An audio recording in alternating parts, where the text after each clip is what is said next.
Bienvenue dans cette nouvelle édition du QG Weekend. Voici les titres. 2240 cas de virus Ebola ont été recensés depuis le début de l'épidémie en février 2014. Les pays africains ont annoncé des mesures exceptionnelles pour renforcer leur dispositif de sécurité. Construction d'une autoroute reliant Abidjan à Grand-Bassam en Côte d'Ivoire. Le déguerpissement des populations se fait pas sans mécontentement. Les indemnités n'ont pas encore été versées. Et puis, découverte du nouveau film documentaire de l'acteur américain d'origine béninoise Djimon Hounsou sur la pratique du vaudou comme religion à part entière. Mais avant de développer ces titres en Libye, le porte-parole de l'ancien Conseil général national Omar Hamidane a annoncé que l'Assemblée nationale sortante, majoritairement dominée par des islamistes, va reprendre du service. Une situation qui a de quoi étonner puisque l'Assemblée libyenne a été remplacée par un parlement élu en juin dernier. Le parlement, majoritairement composé de libéraux, s'est exprimé dans la nuit de samedi à dimanche sur ce coup de théâtre.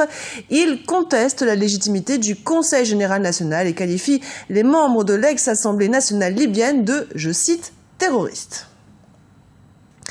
Il ne se passe pas une journée sans que l'on parle du virus Ebola, pas une journée sans que la fièvre hémorragique fasse de nouvelles victimes. Sur Internet et à la télévision, les campagnes de prévention se multiplient. Un dispositif qui s'accompagne d'un renforcement des mesures de sécurité préventive dans les différents pays africains touchés et bien au-delà. Ibra Radjindjaï. Mieux vaut prévenir que guérir.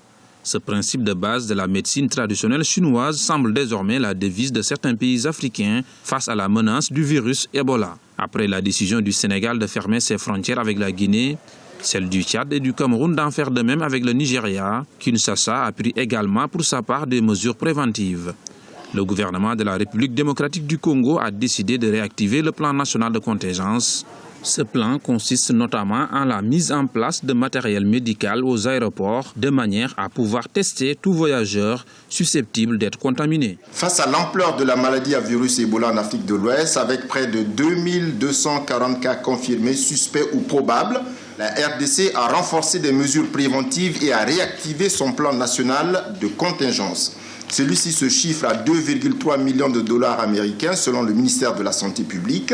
L'objectif est d'empêcher l'introduction de cette maladie grave en RDC à partir des foyers épidémiques mentionnés. Plus au sud du continent, la nation arc-en-ciel a annoncé une interdiction de voyage immédiat pour les non-citoyens à destination des pays à haut risque comme la Guinée, le Libéria, la Sierra Leone. Une interdiction qui s'applique également aux voyageurs en provenance des 10 pays. Pour les Sud-Africains qui veulent se rendre dans ces pays, nous les découragerons et nous leur demanderons s'ils ne peuvent retarder leur voyage, à moins qu'ils ne nous prouvent que c'est absolument essentiel pour eux de se rendre dans ces zones. Même si aucun cas confirmé d'Ebola n'a été détecté, l'Afrique du Sud a pris une série de mesures de prévention, notamment la mise en place de directives dans tous les hôpitaux pour le traitement des patients. En Sierra Leone, désormais caché, un malade infecté par le virus Ebola sera sanctionné par la loi. Le Parlement sierra-léonais a voté un amendement à la loi sur la santé publique en ce sens. Dorénavant, qui cache un malade atteint d'Ebola commet un délit passible de 2 années de prison. À noter qu'en Sierra Leone, le virus a infecté 910 personnes et fait au moins 392 victimes selon le dernier bilan réalisé par l'Organisation mondiale de la santé. En Côte d'Ivoire, une autoroute de 30 km de long doit prochainement relier Abidjan à Grand-Bassam. Après la pose de la première pierre en 2012 et des travaux préliminaires, le gros des travaux de construction de l'autoroute va bientôt démarrer. Le déguerpissement des populations installées tout au long de la voie dans la commune de Port-Bouët a débuté. Et vous allez le voir, cette opération suscite le mécontentement des riverains. Reportage de notre correspondant Olivier Conan. Déguerpissement sous autoprotection policière dans la commune de Port-Bouët. Un bulldozer s'attaque aux maisons et magasins du quartier à Djoufou. À chaque bâtisse qui s'écroule, s'effondrent les espoirs des résidents du quartier de sauver leurs biens immobiliers. Cette opération vise à libérer la voie pour la construction de l'autoroute Abidjan-Grand-Bassam. Les quartiers de Deré-Warf, Gonzagueville, Adjoufou et le village d'Anani sont concernés par cette opération menée par le ministère des Infrastructures économiques. Les populations en colère s'attendaient à une indemnisation avant la destruction sans préavis, selon elles, de leurs biens immeubles et commerces. Donc on a signé en pensant que si on va nous payer d'abord avant de nous déguerpir. Ils nous ont dit dans nos réunions qu'on fait que si on vous paye 2 semaines après, on va vous déguerpir. On est d'accord. C'est en fonction de ça qu'on a signé les certificats. Donc on attend pour qu'on puisse nous payer et puis on va aller chercher nos coins. On nous a dit qu'il va nous dédommager avant de démolir. Bon, à nos surprises, on vient de nous casser. Ils ont dit que l'État va me donner 4 800 000 francs. J'ai dit, il n'y a pas de problème, ça m'arrange.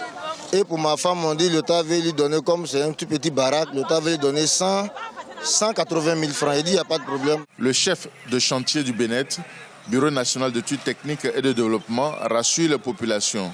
Tout le monde sera indemnisé. Le gouvernement a prévu une enveloppe de 4 milliards de francs CFA pour indemniser les riverains de la future autoroute. Effectivement, les populations n'ont pas été dédommagées pour le moment, mais ils ont été tous recensés. Non seulement recensés, les maisons ont été tous dévisées, donc il y a une plateforme bien élaborée pour le dédommagement de tous ceux qui sont touchés par le déguerpissement. Le déguerpissement opéré à Port-Boué s'inscrit dans le cadre de la construction de l'autoroute Abidjan-Grand Bassam. Il s'agit de libérer la voie publique et les emprises sur 20 mètres pour permettre le démarrage des travaux du tronçon principal. La construction de l'autoroute va coûter plus de 72 milliards de francs CFA. L'autoroute sera livrée en 2015. Vive émotion après l'agression mortelle d'Albert Ebossé. L'attaquant camerounais de la jeunesse sportive de Kabylie est décédé hier samedi. Son équipe jouait à domicile à Tizi Ouzou contre l'USM Alger. Albert Ebossé a succombé à ses blessures après avoir été blessé à la tête par un projectile lancé des tribunes. Il semble qu'il s'agisse d'un geste de colère des supporters. On écoute à ce propos Faisal Metaoui, rédacteur en chef d'El Watan. La mort du joueur camerounais Ebossé, 24 ans de la GS Kabylie, a choqué les Algériens aujourd'hui. Tout le monde parle, la presse notamment parle depuis des mois, pour ne pas dire des années, de la violence qui s'est banalisée d'une manière incroyable dans les stades de football, notamment pour le championnat de première division. Tout le monde s'interroge sur le rôle des services de sécurité dans les stades. Pourtant, à chaque match, surtout pour les grands matchs du championnat de première division, il y a toujours un dispositif policier impressionnant à l'intérieur et à l'extérieur des stades, mais voilà.